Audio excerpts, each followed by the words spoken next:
శ్రీమాత్రి నమః ఛానల్‌కి స్వాగతం. ఆ లలితా పరమేశ్వరి అమ్మవారి ఆశీస్సులు మనందరిపైన ఉండాలని సదా కోరుకుంటున్నాను. కార్తీక మాసంలో శ్రవణ నక్షత్రం ఉన్న రోజును కోటి సోమవారం అని అంటారు. ఈ సంవత్సరము కార్తీక సోమవారం రోజున కోటి సోమవార వ్రతం పండుగ రావటము చాలా విశేషము. ఆ రోజున ఉదయము ఉపవాసం ఉండి, ఉదయము శివాలయమునకు వెళ్ళి ఈశ్వరునికి అభిషేకం చేసుకొని, సాయంత్రము ప్రదోష కాలమందు గృహము యందు దీపారాధన చేసి, పూజ ముగించుకొని శివాలయానికి వెళ్ళి శివుని దర్శించుకొని, దీపారాధన చేసి రాత్రి భుజిస్తే కోటి సోమవారాలు ఉపవాసమున్న పుణ్య ఫలితం దక్కుతుంది అని పెద్దలు చెబుతూ ఉంటారు. కోటి సోమవార వ్రతము చాలా విశేషమైనది. మనము చేసే స్నాన, దాన, ఉపవాసము ఏదైనా సరే కోటి రెట్లు అధిక ఫలితాన్ని ఇస్తాయి. ఉపవాసము అనగా దగ్గరగా నివసించడము. ఉప అంటే దగ్గరగా, వాసము అంటే నివసించడము అని అర్థము. ఈ పర్వదినాలలో ఉపవాసం ఉండడం అంటే భగవంతునికి దగ్గరగా నివసించడము అని అర్థము. ఉపవాసం ఉండాలనుకున్న రోజు దేవునిపై మనస్సు పూర్తిగా లగ్నం చేయాలి. ఆహార పానీయాలకు తీసుకోకుండా లేదా కొద్ది మొత్తంలో తీసుకొని భగవన్నామ స్మరణ చేస్తూ గడుపుతూ ఉండాలి. నిష్కామంగా ఉపవాస దీక్షను చేయగలిగితే భగవంతుడు మన కోరికలను అడగకుండానే నెరవేరుస్తాడు. మరియు శరీరానికి అలసట కలిగితేనే మనసు స్థిరపడుతుంది. మనస్సు స్థిరపడి నిగ్రహాన్ని పొందితేనే ఆత్మజ్ఞానము కలుగుతుంది. ఆత్మజ్ఞానం పొందినప్పుడే ఓ మనిషి తనని తాను తెలుసుకుంటాడు. తనని తాను తెలుసుకోవడం అంటే దైవం గురించి తెలుసుకోవడం అన్నమాట. మరి దైవం గురించి తెలుసుకున్నాడు సాక్షాత్తు దేవుడితో సమానము. ఆ విధంగా దేవునికి సన్నిహితంగా దగ్గరగా నివసింపచేసేదే ఈ ఉపవాసం అంటే. ఇంద్రియ నిగ్రహం కలిగి ఉండటము, మితాహారాన్ని భుజించటము ఈ రెండు ఉపవాస దీక్షకు చాలా అవసరము. ఇష్టపూర్వకంగా ఎవరి బలవంతం మీదనో కాక స్వతంత్రంగా ఉపవాసం ఉండటం వల్ల మనకు తెలియకుండానే మన మనస్సు, శరీరము ఓ క్రమశిక్షణకు అలవాటు పడతాయి. ఈ ఉపవాస దీక్షను అనుసరించదలచిన వారికి దాని మీద పరిపూర్ణమైన విశ్వాసం ఉండాలి. ఈ ఉపవాస దీక్ష చేస్తున్న రోజును ఎంతో పవిత్రమైన దినంగా భావించాలి. సాంసారిక, రాజకీయాది బాహ్య వ్యాపారాలన్నింటినీ వీలైనంత మేరకు మనస, వాచ, కర్మణ త్యజించాలి. కేవలము ఆధ్యాత్మిక చింతనలోనే పొద్దుపుచ్చాలి. ఉపవాస వ్రతాన్ని అనుసరిస్తున్న రోజున వీలైతే మౌనం పాటించడము ఉత్తమము. అది వీలు కుదరకపోతే కనీసము మితంగా మాట్లాడాలి. ముఖ్యంగా మనోవైకల్యాలు రాకుండా నిగ్రహించుకోవాలి. ఈ ఉపవాసం ఉన్నప్పుడు ఇష్టదైవాన్ని ప్రార్థించడము, జపం చేయడము, మౌనవ్రతం పాటించడము, భజనలు పాడుకుంటూ రాత్రిపూట జాగారం చేయడం లాంటివి అనుసరించాలి. సర్వసాధారణంగా ఉపవాసం అంటే వండిన ఆహార పదార్థాలను తినకూడదు. పాలు, పండ్ల లాంటివి వండని ఆహార పదార్థాలు కొద్దిగా తీసుకోవచ్చు. కొంతమంది పచ్చి గంగైనా ముట్టకుండా ఉపవాసం ఉంటారు. తట్టుకోగల శక్తి ఉంటే అలా ఏమీ తినకుండా, తాగకుండా కూడా ఉపవాసం చేయొచ్చు. ఈ ఉపవాస దీక్ష రోజున వయస్సు, ఆరోగ్యరీత్యా తగిన జాగ్రత్తలు తీసుకొని పండ్లను, పాలను స్వీకరిస్తూ పూర్తిగా దైవ చింతనలోనే దీక్షా సమయాన్ని గడపాలి. అయితే వృద్ధులు, శారీరకంగా బలహీనులు, రోగులు, చిన్నపిల్లలు ఉపవాసం చేయవలసిన పనిలేదు. ముసలివారికి, బ్రహ్మచారులకి, చిన్నపిల్లలకి ఉపవాస దోషం లేదు. కార్తీక మాసంలో శ్రవణ నక్షత్రం ఉంటే ఆ రోజును కోటి సోమవారంగా వ్యవహరిస్తారు. ఇటువంటి సోమవారాలు చాలా అరుదుగా వస్తాయి. ఈ నెల నవంబర్ 19వ తేదీన సోమవారము శ్రవణ నక్షత్రంతో కూడి ఉన్న సోమవారం కావడంతో కోటి సోమవారంగా పిలుస్తారు. భక్తులకు పుణ్యఫలాలను ప్రసాదించే ఈ మహిమాన్వితమైన మాసము కార్తీక మాసము. కృత్తికా చంద్రుల సహవాసం కార్తీక మాసంగా పురాణాలు చెబుతున్నాయి. ఈ పవిత్రమైన కార్తీక మాసంలో స్నాన, దాన, పూజలు, ఉపవాస వ్రతాలు, దీపాలు వెలిగించడము, వనభోజనాలు చేయటం వల్ల జన్మ జన్మల పాపాలు హరించిపోతాయని ప్రతీతి.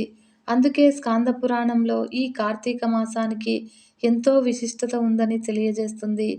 ఈ కార్తీక మాసానికి సమానమైన మాసం లేదు. శ్రీ మహావిష్ణువునకు సమానమైన దేవుడు లేడు. వేదములతో సమానమైన శాస్త్రము లేదు, గంగతో సమానమైన తీర్థము లేదని స్కాంద పురాణంలో చెబుతోంది. పరమశివుడికి అత్యంత ఇష్టమైన మాసము ఈ కార్తీక మాసము.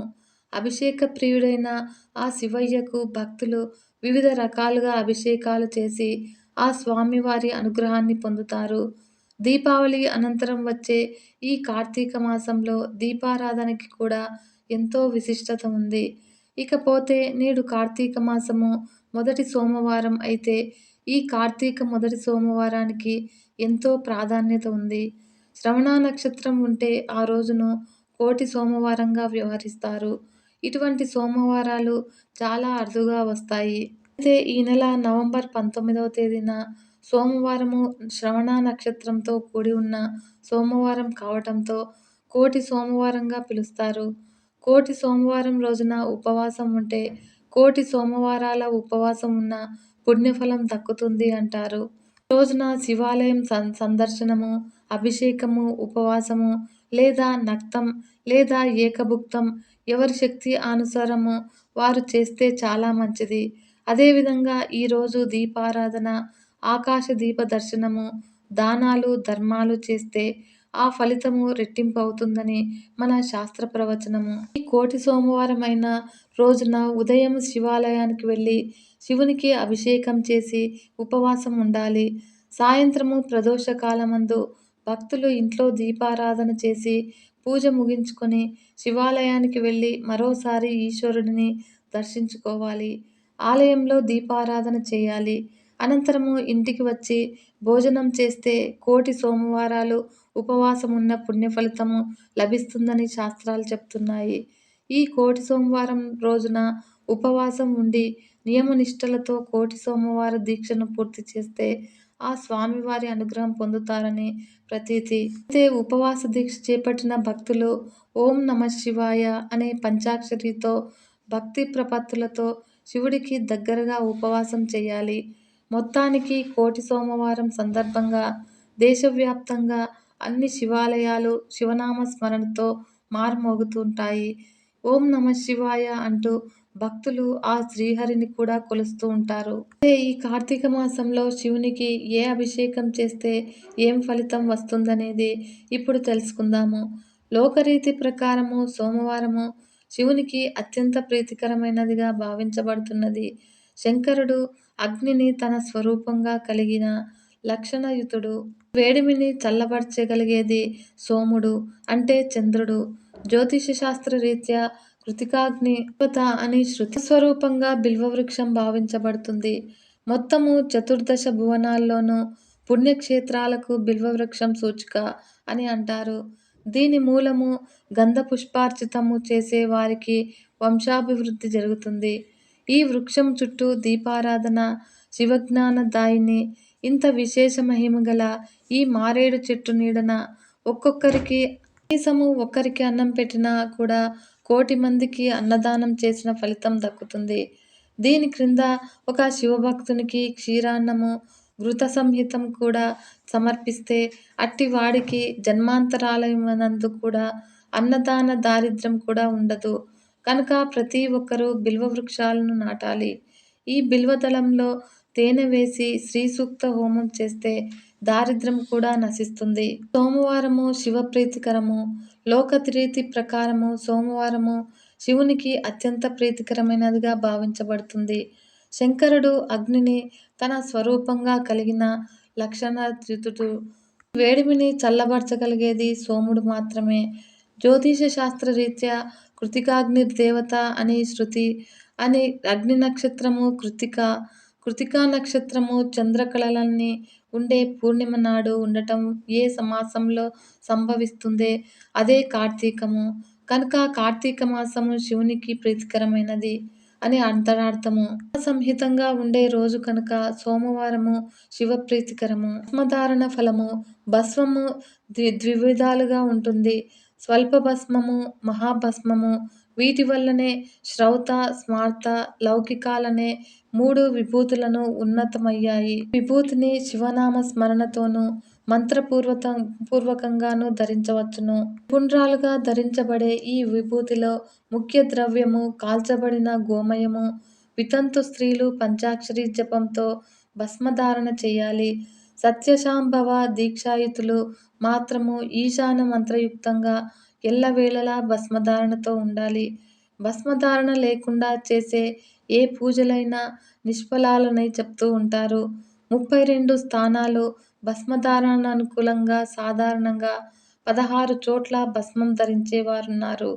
గృహస్థులు మాత్రము తల, బాహుద్వయము, హృదయము, నాభి అనే 5 ప్రదేశాల్లో భస్మధారణ చేస్తే చాలు. నీచుల నుండి దానం పరిగ్రహించడం కూడా పాపమే. ఇట పాపాన్ని పోగొట్టగలిగేది భస్మధారణ. ఇంకా స్త్రీహత్య, గోవధ, పరస్త్రీ గమనము, అకారణ హింస, పంట దొంగిలించుట, గృహ దహనాది సమస్త ఘోష పాపాలకు భస్మధారణ తక్షణ నివృత్తి సాధకమని శివతత్వజ్ఞులు చెప్తారు. నియమంగా భస్మధారణ చేయటము, శివోపాసన చేయటము దేవతలకు సుప్రీతికరము కనుక అలాంటివాడు దైవకృపకు తప్పక పాత్రుడు కాగలడు.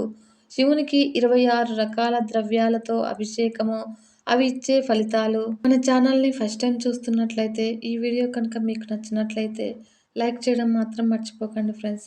మరియు మన ఛానల్ని సబ్స్క్రైబ్ చేసుకొని సపోర్ట్ చేయగలరని భావిస్తున్నాను. శివునికి 26 రకాల ద్రవ్యాలతో అభిషేకం చేస్తే అవి ఇచ్చే ఫలితాలేంటో తెలుసుకుందాము. శివాభిషేకం అంటే చాలు అందరికీ సాధ్యమయ్యే ప్రక్రియే. అంతేకాక అన్నింటికీ సర్వరోగ నివారిణి, సర్వకార్య ఫలప్రదాయినిగా ప్రసిద్ధి. ఎవ్వరికి ఏ కష్టం వచ్చినా చేయించుకోవాల్సింది శివాభిషేకమే. అటువంటి శివాభిషేకంలో ఆయా కామ్యాలను తీర్చుకోవడానికి ఆయా పదార్థాలను వాడాలని మన శాస్త్రవచనము.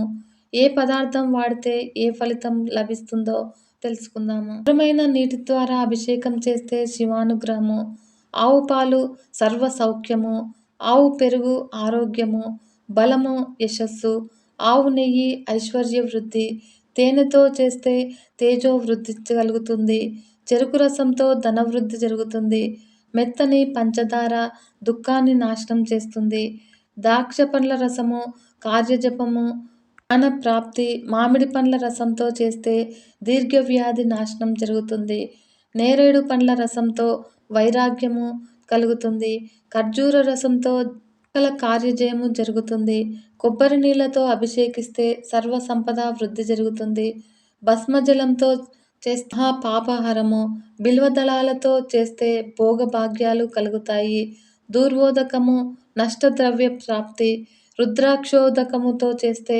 ఐశ్వర్యము, పుష్పోదకంతో భూలాభము, సువర్ణోదకంతో దారిద్ర్య నాశనము, నవరత్నోదకంతో ధాన్యము, గృహము, హరిద్రోదకంతో సౌభాగ్యము, మంగళప్రదము, సుగంధోదకంతో అంటే పన్నీరుతో పుత్రలాభము, నువ్వుల నూనెతో అపమృత్యు భయ నివారణకు, తిలమిశ్రితతో ఆవు పాలు నిగ్రహ పీడ నివారణ, మిలిత ఆవు పాలు జడబుద్ధి నివృత్తి, వాక్శుద్ధి, దక్షిణావృత శంఖోదక జలంతో కస్తూరి జలాలు గృహ కల్లోలాలు తొలగుతాయి, చక్రవర్తిత్వం